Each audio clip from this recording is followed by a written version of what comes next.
같이 기도함으로 새벽기도 시작하겠습니다. 하나님 아버지 감사합니다. 사순절의 기간을 보내며 하나님과 더 가까워지고 하나님의 살아계심을 맛보고 하나님의 은혜 가운데 살아가며 우리의 부족한 이 죄된 삶에서 자유케 되어 하나님을 기뻐하고 감사하는 우리의 삶이 되는 사순절이 될 수 있도록 주님 인도하여 주옵소서. 예수님 이름 받들어 기도합니다. 아멘. 오늘은 마가복음 3장 1절에서 19절입니다. 마가복음 3장 1절에서 19절입니다. 예수께서 다시 회당에 들어가시니 한쪽 손 마른 사람이 거기 있는지라 사람들이 예수를 고발하려 하여 안식일에 그 사람을 고치시는가 주시하거나 있거늘 예수께서 손 마른 사람에게 이르시되 한가운데에 일어서라 하시고 그들에게 이르시되 안식일에 선을 행하는 것과 악을 행하는 것 생명을 구하는 것과 죽이는 것 어느 것이 옳으냐 하시니 그들이 잠잠하거늘 그들의 마음의 완악함을 탄식하사 노하심으로 그들을 둘러보시고 그 사람에게 이르시되 네 손을 내밀라 하시니 내밀매 그 손이 회복되었더라. 바리새인들이 나가서 곧 헤롯 당과 함께 어떻게 하여 예수를 죽일까 의논하니라. 예수께서 제자들과 함께 바다로 물러가시니 갈릴리에서 큰 무리가 따르며 유대와 예루살렘과 이두메와 요단강 건너편과 또 두로와 시돈 근처에서 많은 무리가 그가 하신 큰 일을 듣고 나아오는지라. 예수께서 무리가 애워싸 미는 것을 피하기 위하여 작은 배를 대기하도록 제자들에게 명하셨으니 이는 많은 사람을 고치셨으므로 병으로 고생하는 자들이 예수를 만지고자 하여 몰려왔음이더라. 더러운 귀신들도 어느 때든지 예수를 보면 그 앞에 엎드려 부르짖어 이르되 당신 하나님의 아들이니이다 하니 예수께서 자기를 나타내지 말라고 많이 경고하시니라. 또 산에 오르사 자기가 원하는 자들을 부르시니 나아온지라. 이에 12를 세우셨으니 이는 자기와 함께 있게 하시고 또 보내사 전도도 하며 귀신을 내쫓는 권능도 가지게 하려 하심이로라. 이 12를 세우셨으니 시몬에게는 베드로란 이름을 더하셨고 또 세베대의 아들 야고보와 야고보의 형제 요한이니 이 둘에게는 보아너게 곧 우레의 아들이란 이름을 더하셨으며 또 안드레와 빌립과 바돌로메와 마테와 도마와 알파의 아들 야고보와 다데오와 가나안인 시몬이며 또 가룟 유다니 이는 예수를 판자더라. 아멘. 우리가 어제 본 대로 예수님의 이러한 행동들이 어떻게 보면 율법을 위반하고 그들이 만들어 놓은 율법의 해석 규칙들을 다 뒤집어 엎어버리시는 이런 행동들이 이 눈의 가시와 같은 거죠. 그래서 예수님이 또 어떠한 일탈행위를 하는가 이 바리새인들과 종교 지도자들은 아주 촉각을 세우고 예수님의 행동 일거수일투족을 관찰하는 거죠. 그래서 1절에 예수께서 다시 회당에 들어가시니 한쪽 손 마른 사람이 거기 있는지라 사람들이 예수를 고발하려 하여 안식일에 그 사람을 고치시는가 주시하고 있거늘 이들의 관심은 안식일에 손 마른 사람이 비참한 삶을 살며 사람들에게 무시당하지만 그래도 하나님께 예배하러 나오겠다는 그 믿음이 그 사람들 가운데 보이는 게 아니라 야, 저 사람 아픈데도 하나님을 저렇게 사랑하고 하나님께 나오는구나 그 믿음이 가상탈하고 보이는 게 아니라 저자는 하나님께 저주를 받았고 저자는 하나님과 가까워질 수 없는 존재고 예배당에 나오는 것도 불결하다라고 생각하고 있었던 거죠. 그러니까 그 사람의 삶이나 그 사람의 눈물이나 그 사람의 삶의 질고 따위는 전혀 상관없이 그저 보이는 건 예수를 어떻게 흠잡아서 고발할까. 그래서 자신들의 자리와 자신들의 최신과 자신들의 위치를 어떻게 하면 더 확고하게 하고 예수를 짓밟아 버릴 수 있을까. 자신들의 자리를 지키는 데 혈안이 돼 있을 뿐이지 하나님이 주시는 긍휼, 이웃을 사랑하고 하나님을 사랑하는 것에는 전혀 관심이 없었다라는 것이죠. 그러게 예수님은 이들의 어떠한 이런 의식이나 시선을 전혀 상관치 않으세요. 그리고 손 마른 사람에게 일어나라, 그 한가운데 있는 사람에게 일어나라 하시고 그의 손 마름을 고쳐주시죠. 그러니까 6절에 바로 이렇게 반응하는 겁니다. 바리새인들이 나가서 곧 헤롯 당과 함께 어떻게 하여 예수를 죽일까 의논하니라. 예수님 회복시키시고 살리시고 그 힘들게 살던 사람을 다시 하나님의 자녀로 받아주셨다면 그것이 기쁘고 감격하고 하나님의 은혜가 있도다 하나님의 회복이 있도다 선포를 하고 즐거워하는 게 아니라 반대로 예수님을 죽이고자 하였다라는 것이죠. 이렇게 바리새인들 종교 지도자들과 예수님의 방향은 완전히 반대죠. 바리새인들은 자신들의 이익과 자신들의 자리를 지키기 위해 사람들을 죽이는 자리를 나가는 거고, 그 사람들 옆에 있으면 다 죽는 거예요. 지적당하는 거고, 너 왜 이렇게 못났어? 너 왜 이렇게 한심해? 너 하나님께 저주받은 거고, 너는 불결하고 부정하고, 너는 안 된다라는 이야기만 듣는 거죠. 바리새인과 같이 있으면 너무 불편한 거예요. 그 누구나 다 힘들고 죄인이 되는 거죠.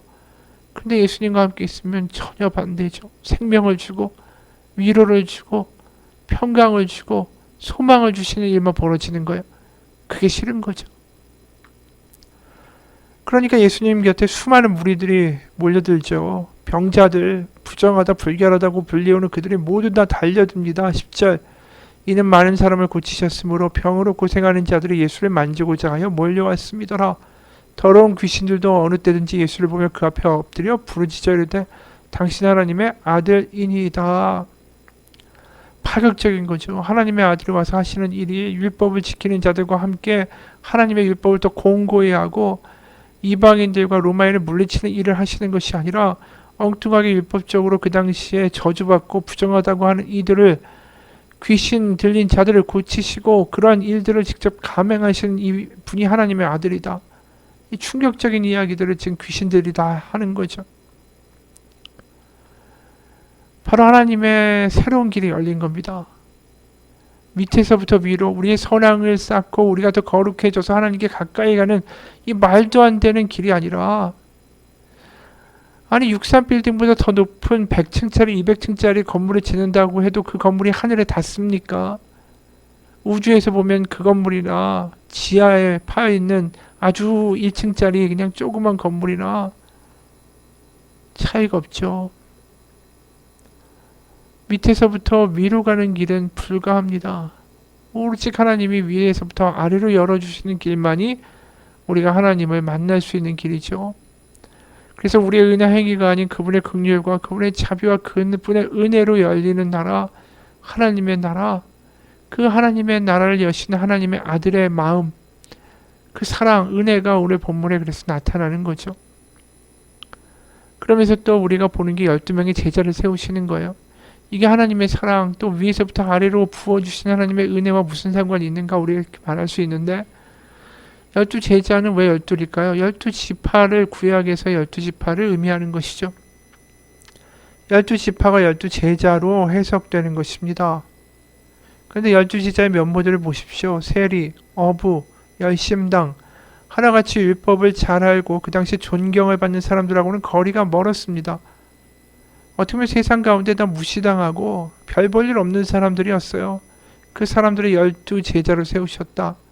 그 이야기 거꾸로 말하면 애초에 이스라엘 12지파가 정말 별 볼 일 없는 사람들이었다라는 것을 역으로 우리 가운데 다시 한번 확인시켜 주는 거죠. 우리가 12지파가 나올 때 출애굽할 때 보십시오. 이들이 거룩한 백성이었습니까? 그들이 하나님 앞에 나아갈 때 충직하고 의리 있고 배신하지 않고 불평하지 않는 족속들이었습니까? 광야로 나가니까 금방 여호와를 버리고 우리 태양신 애굽 이집트로 돌아가자 이렇게 이야기하는 사람들이었어요. 노예 떨거지에다가 세상에서 별 볼 일 없는 민족이었습니다. 12제자도 마찬가지죠. 세상에 아무것도 내세울 것이 없는 사람들이자 예수님이 잡히시자마자 냅다 도망가서 나 저 사람 모른다고 도망을 갔던 사람들이에요. 12제자나 12지파나 똑같습니다. 본질이. 그럼 우리는 여기서 묻게 되죠. 하나님은 왜 이런 별 볼 일 없는 이스라엘 민족과 이렇게 엉망이 12제자를 택하셔서 형편없고 세상에서 아무런 기대를 걸지 않는 그런 사람들을 데리고 하나님의 나라를 이루어 가시려고 하실까? 보다 충직하고 의리 있고 똑똑하고 능력 있는 강한 민족이나 사람들을 데리고 하나님의 일을 하시면 안 됐을까? 우리는 그런 질문이 남게 되죠. 왜 이런 사람들을 데리고, 우리도 마찬가지잖아요. 회사를 세우고 일을 하려고 하면 똑똑한 사람들을 구하고 능력 있는 사람들을 모아서 일을 하려고 하지, 내 속을 썩이고 하나같이 다 엉망인 사람들을 데리고 일을 하려는 바보 같은 사람이 어디 있습니까? 근데 지금 하나님이 그런 일을 12지파를 데리고 하시고 12제자를 데리고 하시겠다라는 거예요. 이것은 무엇을 말합니까? 하나님이 은혜, 사랑 아니면 이렇게 설명할 길이 없죠. 왜냐하면 이들을 데리고 일을 하는 순간에 하나님은 엄청나게 속을 상하시는 일들을 당하셔야 하고 이들에게 언제든지 뒤통수를 맞을 수 있는 것들을 감당하셔야 되는 거예요. 그런데도 이들을 쓰기로 하셨다라는 건 하나님이 이들을 사랑하셨다라는 이야기밖에는 없습니다. 힘든 일을 감당하고 마음이 다치는 일을 감당하면서 그들을 풀어모 안기로 작정하셨다. 그건 사랑이라는 거죠. 신명기도 이런 말씀이 나와요. 신명기 7장 7절에서 8절입니다. 여호와께서 너희를 기뻐하시고 너희를 택하심은 너희가 다른 민족보다 수요가 많기 때문이 아니니라. 너는 오히려 모든 민족 중에 가장 적으니라. 여호와께서 다만 너희를 사랑하심으로 말미암아 또는 너희의 조상들에게 하신 맹세를 지키려 하심으로 말미암아 자기의 권능의 손으로 너희를 인도하여 내시되 너희를 그 종되었던 집에서 애굽 왕 바로의 손에서 속량하셨나니. 하나님이 그들을 선택하시고 이끌어 나가시는 유일한 이유는 그들을 사랑하셨기 때문이다. 그 외에는 아무것도 설명이 불가하다라는 거죠. 오늘 12 제자들을 택하신 것도 하나님의 사랑 외에는 설명할 길이 없고, 안식일에 손마른 이를 고치면서 바리새인들의 마음에 대해서 그들의 완악함을 보시고 분노하시면서 생명을 주는 일에 대하여 오직 그 마음을 다하시는 예수님의 모습을 볼 때 그것이 하나님이 우리를 향한 얼마나 이 불타는 사랑인지 애통하심인지를 알게 되는 거죠. 그래서 4절 5절에 이런 말씀이 있는 거 아닙니까? 그들에게 이르시되 안식일에 선을 행하는 것과 악을 행하는 것, 생명을 구하는 것과 죽이는 것 어느 것이 옳으냐 하시니 그들이 잠잠하거늘 그들의 마음이 완악함을 탄식하사 노하심으로. 하나님은 12지파 12제자를 보듯이 사랑하시기 때문에 어떻게든 살리고 회복시키고 그러려고 하시죠. 그게 사랑의 본질이기 때문에. 사랑하면 어떻게 됩니까, 여러분? 이 말 잘 듣고 똑똑한 자식하고 아프고 변변치 못한 자식이 있으면 그 마음은 똑똑한 자식보다 아프고 병들고 속썩이고 안타까운 자식한테 더 마음이 가는 거예요. 지금 하나님의 마음이 어때요? 예수님을 통해서 우리 가운데 분명히 보여주죠. 바리새인들이 뭐라고 하는 게 전혀 신경도 안 쓰이세요. 왜냐 아픈 자녀가 눈에 보이기 때문에. 그 눈에 아프고 지친 이들이 눈에 밟히기 때문에 그들을 살려주는 것이 하나님의 선이고 그것이 안식일의 이유이기 때문이라는 거죠. 바리새인들은 엉뚱한 말 하죠. 안식일을 지켜야 된다. 하나님은 안식일을 지키는지 안 지키는지 보고 계시다가 안 지키면 그 백성을 멸하시고 잘 지키면 하나님이 복을 주신다. 마치 안식일을 갖다 놓고서 그걸 지키냐 안 지키냐 관찰하며 감시하는 분으로 하나님을 만드는 거죠. 근데 안식일의 이유가 뭡니까? 안식일이 왜 만들어졌습니까? 하나님이 세상을 창조하시고 7째 날에 쉬시면서 그 이전에 인간을 만드시고 온갖 땅과 하늘과 바다를 만드시면서 뭐라고 하셨어요? 보기에 좋구나, 보기에 좋구나 이렇게 경탄하시던 하나님, 그 세상에 모두 다 질서가 있고 특히 하나님의 샬롬과 평화가 있고 그러면서 서로 물고 뜯고 죽이는 관계가 아니라 하나님을 사랑하고 이웃을 사랑하고 그래서 모든 것이 평화로운, 그 당시에는 육식동물과 초식동물이 서로 잡아먹고 잡혀먹는 그런 관계도 아니고 모든 것이 평화로운 하나님의 평강의 안식의 세상, 그게 에덴 동산이죠. 그 안에서 너희가 누리고 쉬어라, 나를 즐거워하고 세상의 모든 것들과 화평하여 평강 가운데 거하라. 이게 안식일을 만드신 이유죠. 쉬라는 이유죠. 그런데 예수님이 오신 세상은 어떻습니까? 약육강식의 세상이 되어버렸고 어느덧 약한 이들은 강한 이들 가운데 완전히 먹잇감이 되어서 도륙당하고 있고 말라가고 있고 죽어가고 있고 무시당하고 있고 세상에는 어떠한 샬롬도 어떠한 안식도 없어요. 하나님의 자식들이 그렇게 죽어가는데 비참하게 고통당하는데 혼자 마음 편하게 쉬는 부모가 어디 있습니까? 하나님이 아버지라면 그런 것을 보면서 어떻게 마음 편하게 쉬시겠어요? 그들을 향하여 돌진하실 수밖에 없고 그들의 눈에 밟힐 수밖에 없는 게 오늘 손마른 자들을 향한 하나님의 마음이고 수많은 병자들을 고치시는 예수님의 마음이라는 거죠. 그게 오늘 본문에 절절한 거예요. 12 제자를 택하시는 것까지. 못난 이를 사랑하신 하나님의 마음이 오늘 본문에 그렇게 절절한 겁니다. 미국인 어느 부부가 겪은 일입니다. 그 부부는 호숫가에 조그만 집을 짓고 있었습니다. 어느 주말 늦은 오후에 새 집의 건축이 어떻게 진행되는지 보러 갔는데 그들은 호숫가에서 딸의 비명소리를 들었어요. 딸이 40cm 정도 되는 독사에게 물려버린 겁니다.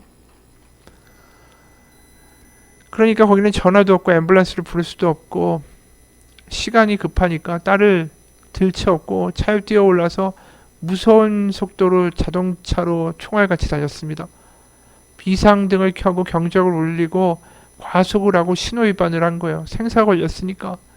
마침내 그들이 병원에 도착해서 응급실로 뛰어들어갔는데 의사들은 딸에 매달려서 처치를 하고 마침내 살렸어요. 근데 그 아버지가 응급실 바깥으로 숨을 돌리러 나왔을 때 한 경찰관이 과속, 신호위반, 무단차선 변경, 난폭 운전 등등의 교통딱지 한 다발을 들고서 서 있었습니다. 그리고 그 아버지는 면허 정지를 당했어요. 여기서 중요한 게 뭡니까? 살리는 게 중요한데 바리새인들은 뭘 하는 거죠? 당신 차선 어겼다라는 걸 얘기할 뿐이에요. 경찰관은 법을 이야기할 뿐이지만 정작 생명을 살리는 데는 관심이 없었다라는 거죠. 예수님은 그러신 거예요. 세상이 뭐라고 하는 게 중요한 게 아닙니다. 이 세상 가운데 힘들어하고 지치고 낙담하고 죽어가는 이들을 살리시는 게 하나님의 마음이다라는 거죠. 우리가 그런 하나님과 같이 이 땅을 살아가는 거, 그러면서 하나님의 샬롬과 안식 가운데 거하며 살아가는 거, 그래서 하나님과 은혜를 누리며 그분의 품 안에 거하며 사는 삶, 그것이 하나님이 예수님을 보내시면서 우리 가운데 원하시는 삶이고 이루고자 하시는 삶이고 우리 가운데 이루실 삶입니다. 그게 복음의 능력이라는 거예요. 어느 교회에 남편을 사별한 지 얼마 안 되는 젊은 부인이 둘째 아이를 출산했습니다. 남편이 세상을 떠나기 전에 임신했던 아이죠. 산후조리하는 동안에 큰 아이는 교우들이 돌아가면서 맡아줬습니다. 그러면서 이 부인이 앞으로 세상을 어떻게 살아갈 수 있을까? 다 염려스러운 거예요. 그런데 이분이 추수감사 주일에 이 감사의 증인으로 예배에 섰습니다. 이렇게 말하는 거예요. 작년 6월 남편은 제게 생후 7개월 된 딸과 임신 3개월 된 아들을 남겨두고 먼저 주님 품에 안식했습니다. 결혼한 지 3년 되는 해였습니다. 갑자기 남편과 사별한 저는 너무 당황스러웠고 불안정해졌고 불확실한 미래로 인하여 너무 두려웠습니다. 주님 왜요라는 질문이 머릿속에서 떠나지 않았고 죽고 싶은 마음, 우울한 마음을 떨쳐버릴 수가 없었죠. 저는 어릴 적부터 교회를 다녔지만 주님을 향한 믿음이 확실치 않아 늘 염려와 두려움, 부정적인 자아상과 사람들에 대한 불신에 사로잡혀 살았습니다. 그런 저를 주님께서는 남편과의 사별을 계기로 인격적인 친밀한 관계로 이끄셨습니다. 장례를 치른 후 친정에 내려가 두려워 떠는 저에게 예수님은 말씀하셨습니다. 두려워하지 말라. 내가 너와 함께함이라. 놀라지 말라. 나는 내 하나님이 됨이라. 내가 너를 굳세게 하리라. 참으로 너를 도와주리라. 참으로 나의 의로운 오른손으로 너를 붙들리라. 그 말씀이 저의 심장에 새겨졌습니다. 그리고 어느 주일 새벽 뭔가 마음이 너무 아파 엎드려 누워있는데 제 등을 쓸어주시는 주님을 보게 됐죠. 벌떡 일어나 교회로 갔습니다. 가슴속에서 찬양이 흘러나왔습니다. 그 후로 주님은 약속하신 것을 여러 사람을 통해 신실하게 이루어 주셨죠. 환경을 열어주시고 물질을 공급해 주시고 생각지도 못한 도움과 섬김도 받게 해주셨습니다. 아주 사소한 것부터 큰 것까지 제가 생각한 것뿐 아니라 생각에 한 것에 넘치도록 채워주셨죠. 그것을 통해 주님의 사랑을 귀로 듣고 머리로 한 게 아니라 눈으로 보고 손으로 만지고 마음으로도 느낄 수 있게 됐습니다. 모든 필요를 채우고 공급하시는 분은 주님이시고 제가 소유하게 된 모든 것은 저의 노력이 아니라 주님의 은혜로 주신 것들을 확실하게 알게 됐습니다. 주님께 받은 은혜를 이렇게 말하자면 시간이 모자랄 듯 합니다. 작년 7월 맥주 감사주일에 이 교회에서 처음 예배드렸던 날이 생각이 납니다. 일찍이 남편을 여의고 홀로 자녀 셋을 키우셔야만 했던 어느 권사님의 간증을 잊을 수가 없습니다. 주님께서 세 자녀들을 모두 훌륭하게 양육하셨고 권사님을 붙드셨던 간증을 눈물로 들으며 참 위로를 받았었습니다. 그런데 1년이 넘어 저는 추수감사주일 간증을 지금 제가 하게 되니 신기합니다. 제가 받은 모든 은혜는 주님이 주신 것이니 주님만 자랑하렵니다. 주님 왜요라고 질문하였던 저와 언제나 함께 하셨던 주님께서 제가 세상을 마감할 그날까지 임마누엘의 약속을 지키시리라 확신하며 모든 감사를 드립니다. 맞습니다. 하나님은 천지를 창조하신 분이시지만 우리 같이 못나고 힘든 이들의 눈에 밟혀 이 땅 가운데 예수님을 보내신 우리의 아버지십니다. 그것이 복음이고 그런 아버지를 누리며 사는 것이 우리에게는 안식입니다. 같이 기도하겠습니다. 하나님 아버지, 우리가 복음의 그 하나님의 절절한 사랑을 다시 한번 경험하며 그 사랑 가운데 감격하며 감사하며 수시로 하나님을 부르짖으며 하나님과 동행하며 주님이 우리 안에 우리가 주님 안에 거하는 삶을 살아내게 하여 주옵소서. 예수님 이름 받들어 기도합니다. 아멘.